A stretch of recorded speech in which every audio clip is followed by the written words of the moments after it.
Doctor MR రాజు గారు ఈరోజు మన మధ్యలో లేరు, కానీ ఆయన మనందరి మనసులో జీవించే ఉన్నాడు. ఆయన నాకు 2006 నుంచి పరిచయం. ప్రతిసారి ఏదో కొత్త విషయం ఆయన నుంచి నేర్చుకుంటూనే ఉండేవాడిని. ఆయనకి పిల్లలంటే చాలా ఇష్టం. ఆయన అనేవారు, పిల్లల్లో మొత్తం వాళ్ళలోనే ఉంది, మీరేం నేర్పుతారయ్యా, నేను టీచర్, మీరేం నేర్పుతారయ్యా అని అనేవారు. ఒకసారి ఆయనతో మాట్లాడుతూ, పిల్లలు సరిగా నేర్చుకుంటలేదండి, వాళ్ళకి సరిగా కొంచెం వెనకబడిపోతున్నారని అంటే, నువ్వు నేర్పలేకపోతున్నావయ్యా, వాళ్ళల్లో ఉన్న టాలెంట్ని బయటకు నువ్వు తీసుకురాగలేకపోతున్నావు అని చెప్తుంటారు. తర్వాత ఎవరైనా పొగడ్తలకి లోబడితే కొరడాబుచ్చుకుని మన చర్మం మనం ఒలుచుకున్నట్టు అని చెప్తుండేవారు ఆయన చాలా అసలు గర్వం అనేది అసలు ఉండేది కాదు.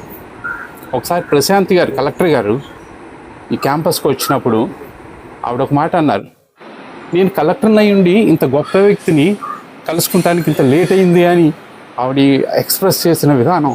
యాక్చువల్గా వజ్రాలు ఎప్పుడు కూడా అడుగున ఎక్కడో ఉంటాయి, వాటిని వెతికి మనం తీసుకోగలగాలి. అలాంటి వజ్రం ఆయన నిజంగా ఒక 2-3 డేస్ బ్యాక్ నేను కలిసినప్పుడు ఆయన మాట్లాడుతూ ఒక మాట అన్నారు, ఇక పాఠాలు లేవు అన్నారు. గుర్తు తెచ్చుకుని ఎంతో బాధ అనిపించింది నాకు. ఇప్పుడు గుర్తు తెచ్చుకుని అసలు ఆయన గురించి ఆయన చాలా అవగాహన ఉంది. సో మెడిసిన్స్ గురించి, బాడీ గురించి.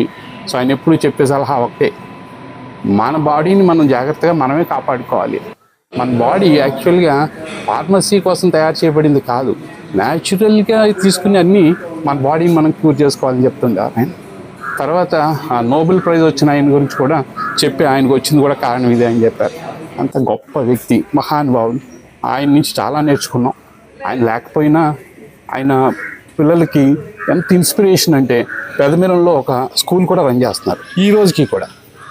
వీళ్ళేనయ్యా మన సంపద అని అంటుండేవాడు. అంత గొప్ప వ్యక్తి.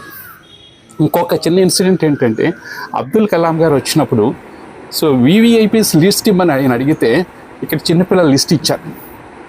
వాళ్ళు ఆశ్చర్యపోయారు, వివిఐపీస్ లిస్ట్ ఇమ్మంటే చిన్నపిల్లల లిస్ట్ ఇచ్చారంటే.